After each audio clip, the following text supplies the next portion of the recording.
Good morning everyone. Welcome to grade 5 mathematics class. How are you all doing today?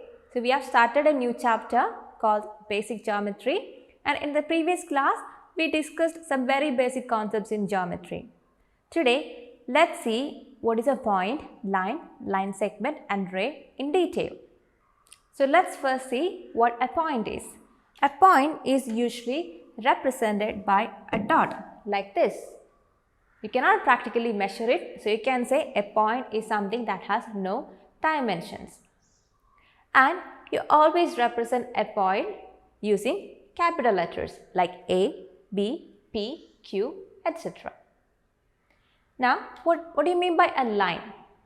A line can be defined as something that passes through a set of points and extends endlessly in both directions. You cannot measure a line because it's endlessly extending.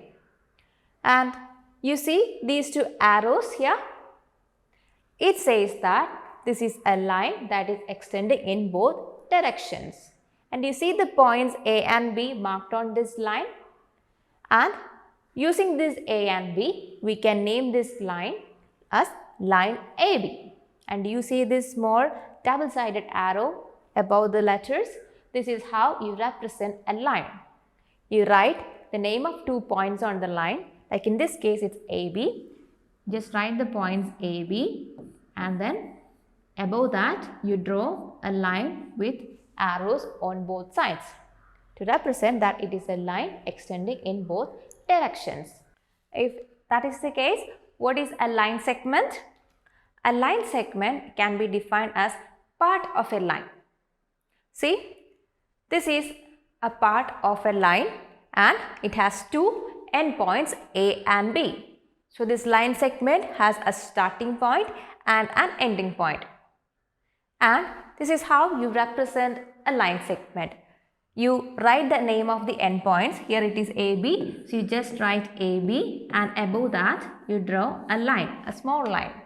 So this represents, this is line segment AB. So, a part of a line is called a line segment and it has a starting point and an end point, and it has a finite length or it has a definite length which can be measured. Now, a ray. You have learned this earlier. A ray is also a part of a line and it has a starting point but goes endlessly in the other direction. Here you can see a ray. Here the ray starts from the point A, or point A is also called the source of the ray. And from this source A, it passes through B and it extends endlessly in the other direction.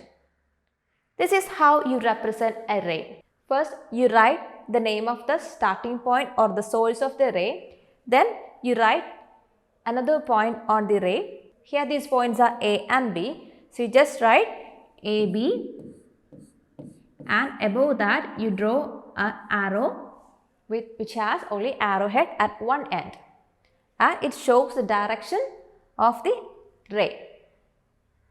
Hope this is clear to you. We have to remember line AB is written as AB and above that you can see a line with arrows at both ends, which means the line is extending in both directions endlessly. And line segment AB is written as AB with a line above it with no arrows. It means it is line segment AB which has a definite length. And ray AB is written as AB and above that you can see a line with arrowhead at one end. And that arrow shows in which direction the ray is extending. Hope you are clear with these concepts. Now, you can go through the topics point, line segment and ray in page number 104 of your textbook, and then in page number 105 you can see this heading called try this, and it reads the curtain rods from which curtains hang reminds us of a line segment. Think of more examples from your daily life which reminds you of a line segment and ray. So you can just look around your home or outside your home and see for examples which represent a line segment and ray. So this is going to be a fun activity. I suggest you definitely do this one. So that's all for today, children.